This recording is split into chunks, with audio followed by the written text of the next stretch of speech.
तो welcome and welcome again everyone. तो आज के इस सेशन में आपका मोस्ट वेलकम है। तो आज हम ये रिवाइज करने वाले हैं। मीन्स जो डायग्राम से बेस्ड क्वेश्चन आ जाते हैं उनमें हम कंफ्यूज हो जाते हैं। तो आज ये इस वीडियो के बाद आई होप आप कंफ्यूज नहीं होगे, क्योंकि हर एक डायग्राम को मैं कॉन्सेप्चुअली क्लैरिटी देता जाऊँगा ताकि आपको कॉन्सेप्चुअली क्लियर रहे, वहाँ पर आपको भूलना ना पड़े।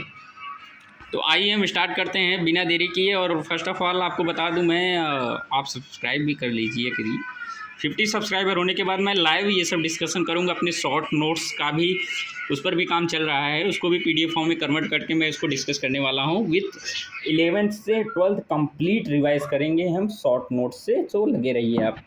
तो आइए स्टार्ट करते हैं। जो यहाँ पे पहला फिगर जो दिया है यहाँ पे, वो दिया है LS, आरेखीय निरूपण दिया है। यहाँ पे बात करते हैं तो सबसे पहले यहाँ पे बाह्यदल एंड अंडाशय हो गया। समझ जानते हैं अंडाशय सबसे नीचे पाया जाता है। बाह्यदल जो पंखुड़ी नुमा बाहर की ओर लटका हुआ रहता है वो बाह्यदल है। तंतु मतलब आप जानते हो जो परागकोश का जो तंतु या डंठल होता है वो यहाँ पे तंतु शो किया है। और ये वर्तिका है, आप जानते होंगे अब, क्योंकि आपने डिटेल में पढ़ा है। क्योंकि जो मादा जननांग का भाग होती है, जो डंठल होती है, वो उसी को हम वर्तिका कहते हैं। और बात करते हैं यहाँ पे एक थोड़ा NCERT मिस्टेक हो गया है। परागकोश को पंखुड़ी बोल दिया है और पंखुड़ी को परागकोश बोल दिया, तो ये मिस्टेक आप सुधार लीजिए। मतलब इसमें आप कंफ्यूज नहीं हो रहिएगा। और यहाँ पे ये वर्तिका है, वर्तिकाग्र है जहाँ पे परागकण आता है। नेक्स्ट फिगर की बात करते हैं। ये प्रारूपिक पुंकेसर का चित्र है। यहाँ पे ये परागकोश है, आप जानते हैं ये तंतु या डंठल है। अब यहाँ पे छोटे छोटे जो, अगर आप देखिए परागकोश के ऊपर छोटे छोटे दाने जो होते हैं वो क्या हो सकते हैं? पॉलिन ग्रेन ही होंगे भाई। तो यहाँ पे ये पॉलिन ग्रेन हो गए। और ये लाइन देखिए काफ़ी इंपॉर्टेंट है, ये लाइन ऑफ डेफिशिएंस। डेफिशिएंस मीन्स समझ लो आप, थोड़ा इंग्लिश है, क्या करें, हिंदी मीडियम के स्टूडेंट हैं तो लाइन ऑफ डेफिशिएंस है। तो यहाँ पे आप समझ लीजिए थोड़ा सा, ये काफ़ी इंपॉर्टेंट है। और आगे बात करते हैं तो ये लघु भुजौरधानी की 4 परतों के बारे में बात की है। सबसे बाहर की परत जो होती है वो एपिडर्मिस होती है या अंतःत्वचा होती है, मध्य, और उसके बाद आती है एंडोथीसियम या अंतःथीसियम, एंड थर्ड परत आती है मिड लेयर या मध्य परत। चौथा जो, अब देखिए वो यहाँ पे कोशिका जो होती है गोलाकार होती है। तो यहाँ पे जो कोशिका है वो लघु बीजाणु मात्र कोशिका है जिसे परागकण का निर्माण होगा। और सबसे आंतरिक परत में ये जो टेपिटम दिया है और इसको डिटेल एक्सप्लेनेशन कर दिया है। और बात करते हैं अगर हम यहाँ पे, तो ये एक फिगर दिया है परागकोश चतुष्क का, मतलब परागकण जो डेवलपमेंट होता है उसका यहाँ पे फिगर दिया है। एक सेल है यहाँ पे, उसके बाद सेल है तो उसमें सेल ऑर्गेनल्स मतलब कोशिकाएं तो पाए जाएंगे ही, केंद्रिका पाया जाएगा ही। तो यहाँ पे ये रसदानी या वैक्यूल दिया है। ये एसिमेट्रिक तंतु, मतलब आप इससे कन्फ्यूज नहीं हुई, तारककाय है जो कि डिवीज़न में हेल्प करता है। फिर यहाँ पे कायिक कोशिका और जनन कोशिका यहाँ पे डिवाइड कर लेती हैं। कायिक कोशिका बड़ी होती है, जनन कोशिका छोटी होती है, इससे आप पहचान लेंगे। आगे बात करते हैं तो ये यहाँ पे गुड़हल के एक विच्छेदित, यह रखें ये गुड़हल का दिया है। विच्छेदित पुष्प में स्त्री केसर का प्रदर्शन की बात करते हैं तो सबसे ऊपर का भाग जो है वर्तिकाग्र है, ये वर्तिका है। ये अंडाशय पुष्पासन, अंडाशय पुष्पासन के ऊपर स्थित होता है, नीचे नहीं, ये बात याद रखना भाई। बहुत ऐसे लोग हैं कन्फ्यूज हो जाते हैं। यहाँ पे एक जानते हैं जो अंडाशय होता है वो बहुअंडपी होता है और एक अंडपी होता है। यहाँ पे बहुअंडपी का फिगर दिया है। बहुअंडपी में 2 प्रकार के होते हैं, एक संयुक्त अंडापी, एक वियुक्त अंडापी। हमने 11th में भी पढ़ा है। जो संयुक्त अंडापी में होते हैं, करेंटली यहाँ पे जो दिया है वो उदाहरण दिया है पपावर का। ये वर्तिकाग्र है, ये युक्त अंडापी या संयुक्त अंडापी है जो पपावर है। और इसका 11th में जो हमने उदाहरण पढ़ा था वो मटर एंड टमाटर था। वियुक्त अंडापी का उदाहरण है यहाँ पे ये अंडक है, ये वियुक्त अंडापी माइचेलिया है। और ये तो जानते हैं ये बीजांडकाय की संरचना है। सबसे अंदर जो होगा वो भ्रूणकोश होगा जिसके अंदर अंडाशय स्थित होगा, और यहाँ पे ये बीजांडकाय है। एंड आगे बात कर लेते हैं। सब देखिए सबसे बाहर जो पाया जाएगा वो बीजावरण बाह्यावरण होगा, टेस्टा, और सबसे अंतःवरण होगा। फिर उसके बाद जो पाया जाएगा वो बीजांडकाय पाया जाएगा, उसके बाद भ्रूणकोश। ये क्लियर है। और ये चलेजेल निभागीय या आधारी भाग है। और बात करते हैं ये हाइलम है। देखो ये जो बीजांडकाय के ऊपर ही हिस्से में जो लेफ्ट साइड ऐसा पाया जाता है उसे हम हाइलम कहते हैं। और बीच में बात करते हैं तो बीजांड द्वारी शिरा है, बीजांड द्वार। और ये फनिकल है, फनिकल मतलब बीजांड वृंति यार। ये स्वपरागण और परपरागित पुष्प का उदाहरण दिया है। एक ट्रिक बताता हूँ आपको, स्वपरागण वाला याद कर लो। परपरागण आप सूरजमुखी पे जानते ही होंगे, पक्षियों मतलब कीटों को देखा होगा, खासकर बीटल भी या फिर मधुमक्खियों को देखा होगा आपने, तो समझ लो भाई परपरागण हो गया, ये परपरागित पुष्प है।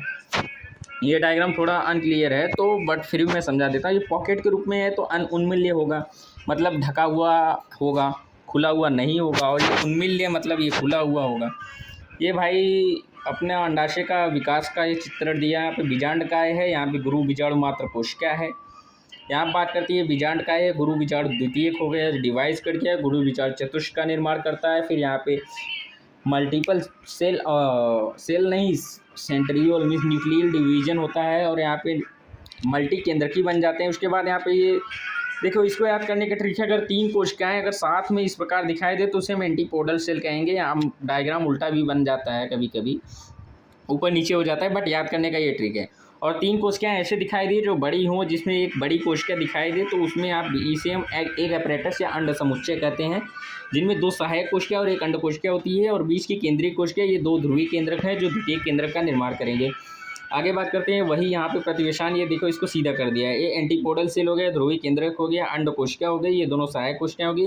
ये तंतुरूपी समुच्चय है जिसे हम इंग्लिश में क्या कहते हैं, इंग्लिश में कुछ कहते हैं इसे, जो परागनलिका को आकर्षित करता है। और यहाँ पे ये जानते हैं मक्के की फूदने हैं, जो कि मक्के के फूदने में परागण कौन सा होगा, वायु। उसमें बड़ी बड़ी धागे के समान संरचना होंगे, वो परागकण को चिपका लेंगी, मतलब पकड़ लेंगी। ये बीजपत्र का संरचना दी, यहाँ पे 2 बीजपत्र है और यह बीजांडद्वारी शिरा है। और देखिए आप सबसे बाहर जो पाया जाएगा वो बीजावरण ही होगा, जो उसके बाद पाया जाएगा वो भ्रूणपोष होगा, जो उसके अंदर पाया जाएगा वो बीजपत्र होगा। याद कीजिए, एकदम काफ़ी इम्पॉर्टेंट चीज़ है। देखिए जो बी से है वो दोनों एकदम लास्ट में है, और जो है मतलब BH से है वो बीच में है। याद रखो, BH मतलब बीज, तो B मतलब बीजावरण बाहर, B मतलब बीजपत्र एकदम अंदर, और BH मतलब भ्रूणकोश बीच में। याद हो गया होगा शायद, छोटा सा ट्रिक था, आपको कैसा लगा बताना। एंड बीज पत्राधार की बात करते हैं तो ये याद कर लेना। और यहाँ मूलाग्र मतलब जो सबसे नीचे पाएगा वो मूल ही होगा, और ये प्ररो मतलब तना शीर्ष विभ्योतक हो गया। यहाँ बात करते हैं सबसे बाहर बीजावरण और बीच में बीज, आप बीजपत्र हो गया, और प्ररो शीर्ष विभ्योतक, बीज पुल मूत्राधार, मूल अक्ष पत्राधार, और ये भ्रूणपोष हो गया। यहाँ पे देखिए भ्रूणपोष क्या होता है, कोशिका नुमा संरचना होती है जो पोषण देने का कार्य करती है। यहाँ पे ऐसा ये एक ही चीज़ दिख रहा है जिसमें पोषण या फिर खाद्य पदार्थ संचित दिख रहा हो, उसे हम भ्रूणकोश कहेंगे। और नीचे की ओर वो मूलाग्र हो गया। ये एक बीजपत्री के बीजपत्र का संरचना दिया है, तो सबसे बाहर की ओर फल भित्ति, बीच में भ्रूणपोष स्कूटेलम, एंड ऊपर की ओर जो पाएगा वो प्रांकुर मतलब तनाचोल हो गया। और देखिए जो प्रांकुर कोई आवरण जो होगा, आवरण ऊपर ही उपस्थित होता है, तो प्रांकुर के ऊपर प्रांकुर चोल, मूलांकुर के ऊपर मूलांकुर चोल। बात करते हैं यहाँ पे ये आभासी पुष्प का उदाहरण सेब और स्ट्रॉबेरी दिया है। बीच में जो खाने वाला भाग ये व्हाइट वाला है वो पुष्पासन है। एंड बीज, देखिए बीज से तो आप समझ सकते हैं यहाँ पे जो गोलाकार छोटे छोटे हैं वो बीज हो गए, अंड बीज। मध्य फलवित्ती जो ये है, अंत फलवित्ती मतलब सबसे अंदर वाला हो गया। और यहाँ पे जानते हैं ये पुष्पासन है, ये एकीन, एकीन ये याद रखना, स्ट्रॉबेरी में भूल जाते हैं बहुत लोग। ये परागकण, परागनलिका की जो वृद्धि होती है उसका संरचना क्या है, यहाँ पे अंडाशय का दिया है। यहाँ पे परागनलिका विकसित हो रही है, ये तीनों प्रतिव्यासांत कोशिकाएं हैं। यहाँ पे एक अंड कोशिका सबसे ऊपर स्थित होती है, और ये दोनों ध्रुवीय केंद्रक होते हैं। ये अंड कोशिका, ये सहायक कोशिका हो गई।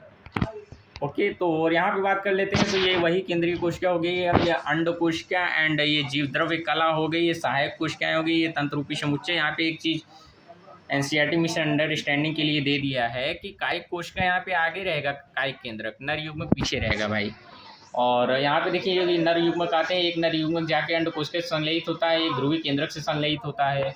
ये निषेचन मतलब त्रिसंलयन का है पार्ट। अब बात करते हैं हम आगे की स्लाइड की बात करते हैं, तो ये वही है भाई। अब दृष्टि सहायक कोशिका मतलब जो सहायक कोशिकाएं नष्ट हो जाते हैं, ये युग्मनज बन गया है। प्राथमिक भ्रूणपोष कोशिका, प्राथमिक भ्रूणपोष केंद्रक, और ये अपभ्रष्टि, प्रतिव्यासांत या एंटीपोडल शील। अपभ्रष्टि का मतलब होता है बाद में ये समाप्त हो जाती है। भ्रूण की संरचना दिया है, मतलब विकास दिया है। युग्मनज हो गया, युग्म से 2, ये गोलाकार है तो गोलाकार भ्रूण, ये निलंबक हो गए, हृदय के आकार है तो हृदयाकार भ्रूण।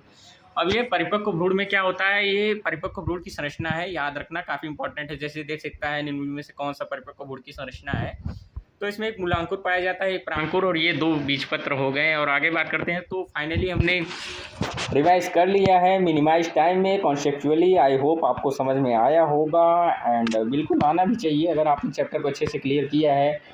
और ख़ास बात उनके लिए जो हमारे लक्ष्य नीट 2026 के स्टूडेंट्स हैं, लक्ष्य नीट हिंदी यार, उनके लिए अभी कल बॉटनी में सर क्वेश्चंस लाने वाले हैं इस चैप्टर्स के, तो उसमें डायग्राम के अगर क्वेश्चन आ जाए तो उड़ा दो यार।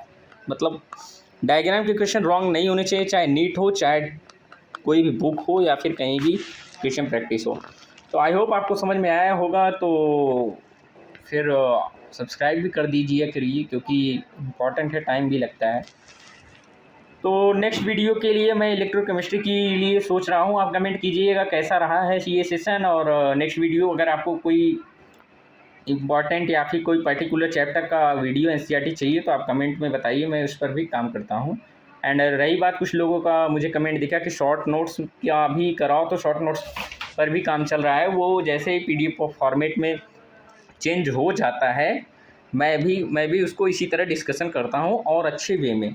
So thank you everyone, thank you so much for attending the lecture. मतलब 10 मिनट का लेक्चर क्या, 10 मिनट सब शॉर्ट ही चला लेते हैं। आपके लिए काफ़ी इंपॉर्टेंट होगा, हेल्पफुल होगा। All the best.